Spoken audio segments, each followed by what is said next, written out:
In today's video, we're talking about the end of physical games, more huge shakeups at PlayStation, and Spider-Man 2's huge launch.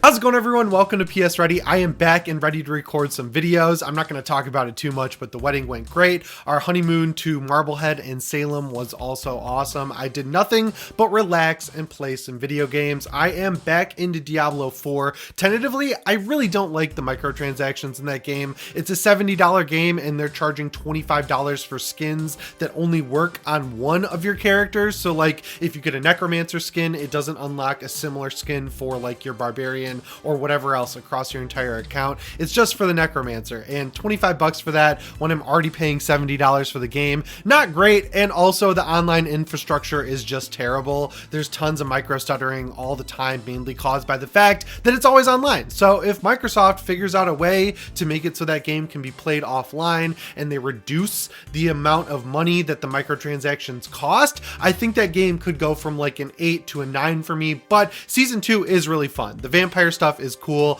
I like that the battle pass is only $10 and includes a really good skin that goes across your entire account versus what I was just talking about. So if you're looking for something cool to play this Halloween, I can't recommend it enough. But the first thing I wanted to talk about today is the death of physical games, because there's two big things happening this week. One definitely worse than the other thing, but I'll just start with the big one, which has to do with Spider-Man 2, and that's that discs aren't installing on a lot of people's PlayStation 5s, which is a huge bummer. Basically what's happening here is that people who are buying the physical version of Spider-Man 2 are popping the disc in their console, and then when it goes to install the game to their SSD, whether it's internal or the external one, it's not really external, they're both internal, but the extra SSD you can install in your PlayStation 5, the game will start to install and then it'll inevitably fail. Now, things people have tried are reinstalling, disconnecting their PS5 from the internet, installing offline, even hard resetting the console, and none of that is really working. So it seems like the only thing you can really do is go back to Target or wherever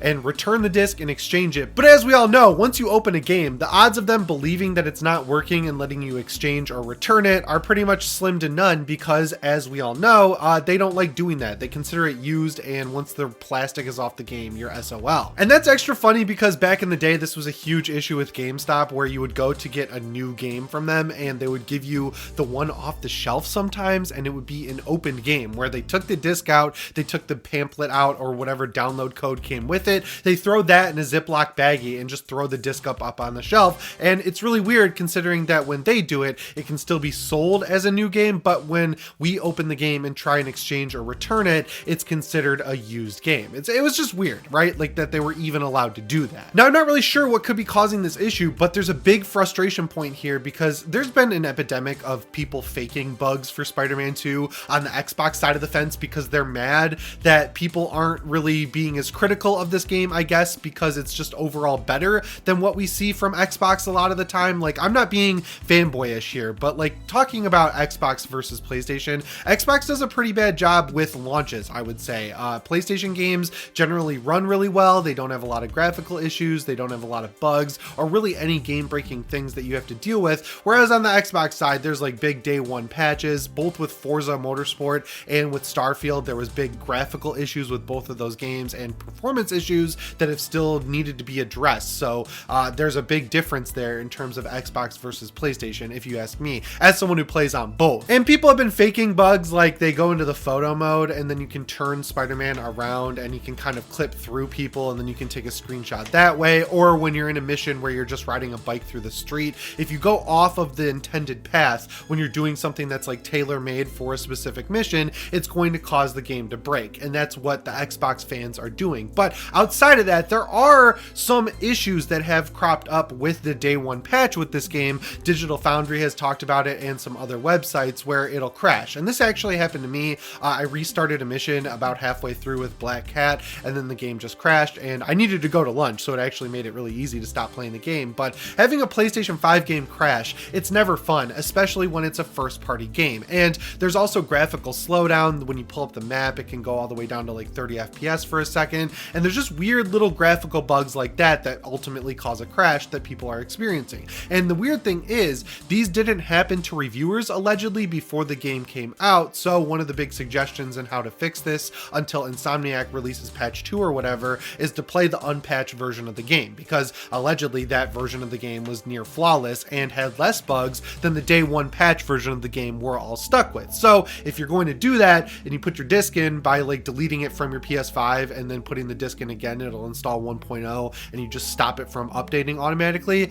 You can't do that if the disc won't install. So that is a pretty major issue. It's just really weird timing when we're seeing all of these rumors about the Xbox Series X ditching its disc drive for the replacement model, which is not going to be like the PS5 Slim, where you're going to be able to buy a disc edition and a digital edition. They're going to full on replace the Series X with a full on digital edition, which really sucks for people who have a lot of Xbox 360, Xbox One games on disc, because that was one of the big selling points of the Xbox One for a long time, was that you could take your old Xbox 360 discs, put them in the console, and if the game was available to be played digitally, it would download the digital version of the game and you could still use your disc to authenticate it. So having a full digital Series X and have that be the only option, because the Series S as well is a digital only console, that's really bad for people who want to play old games. And then the other issue with physical games is that there's AAA games coming out right now that don't even have physical editions, like Alan Wake 2. Now look, I'm really excited for this game. There have just been a few red flags popping up this week that get me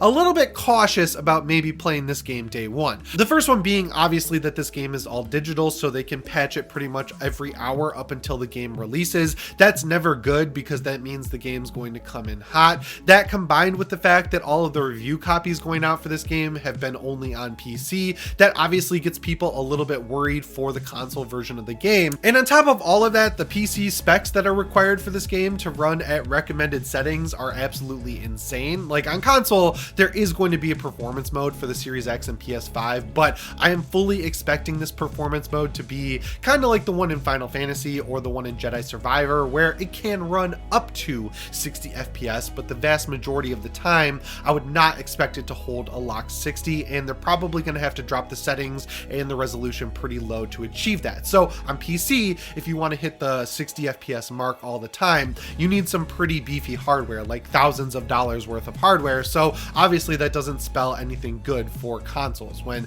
the main mode on consoles is going to be 30 FPS. Now, to be fair to Remedy, they've been saying for a long time now, they set out to make this game the best looking game ever. They're focusing on graphics, and because of that, it was always envisioned to be a 30 FPS experience, and this performance mode was kind of a late game addition. Honestly, I wish they wouldn't include it, or at the very least, the most they would do, is just do the 40 FPS mode that works if you're using a 120 hertz monitor. All of this is sort of combining to careen us towards this digital future. Look, I get it. I like having physical games. I'm like a dinosaur in that way, I guess, but the one console that I really like having them for is the PlayStation 5 and the Switch. I love having Switch cartridges. I love having PS5 discs, but even me, the guy who likes buying physical games, I bought Spider-Man 2 digitally just because the physical version was really hard to get. Pre-orders were through the roof on this game, and if you didn't pre-order it, which I didn't because I didn't know if I was still going to be on my honeymoon when it came out, you just couldn't get it day one. I looked at Best Buy, I looked at Target, I looked on Amazon. It was just hard to get it physically, so I said screw it, I'll just download it on my PS5. I've got enough storage, and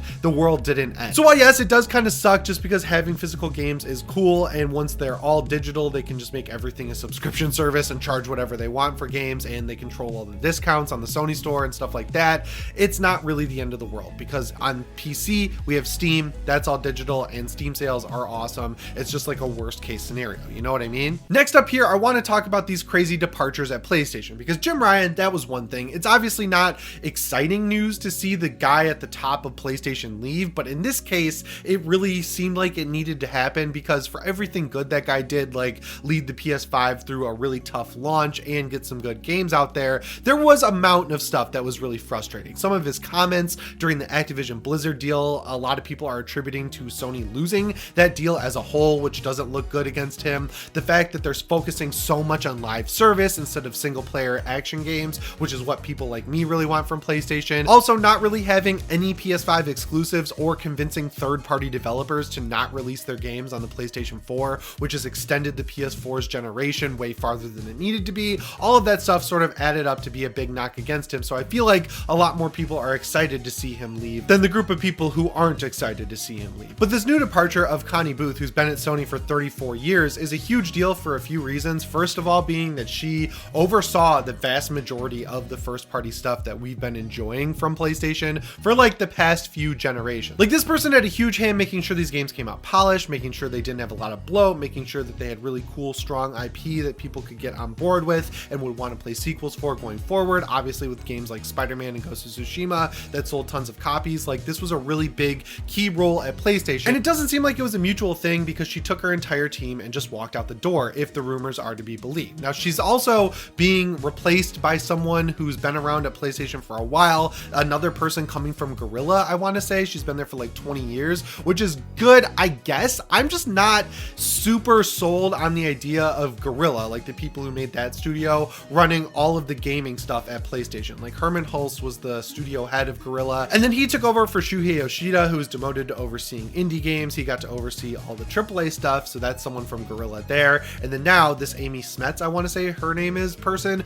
is getting promoted to be the VP of overseeing all the production. So I don't really love that, since if you look at all of the games that PlayStation Studios have produced in the PS3, 4, and now 5 generation, I would say Guerrilla is either in the middle or the bottom in terms of making a huge impact on PlayStation, right? Like, we love Killzone here in Jimmy Champagne's little den of making videos. I really liked Killzone Liberation. I thought Mercenary was cool, but like, if you compare Killzone to pretty much any other FPS out there, it's probably ranking towards the bottom. The only reason I think people played it is because it is a PlayStation first party thing. And then you've got Horizon, which like a lot of people do enjoy. I just don't think there's anything really there gripping people, right? Like, no one talks about Horizon after they buy it. They go buy it, they play it, they maybe beat it, but probably not. And then no one talks about it until the next game comes out and it gets completely overshadowed by either Elden Ring or The Legend of Zelda, right? Like, there's just nothing there in the core that makes me feel like I want to play that game. And I think it's because the story is like so basic, just generic sci-fi. I know some people really love it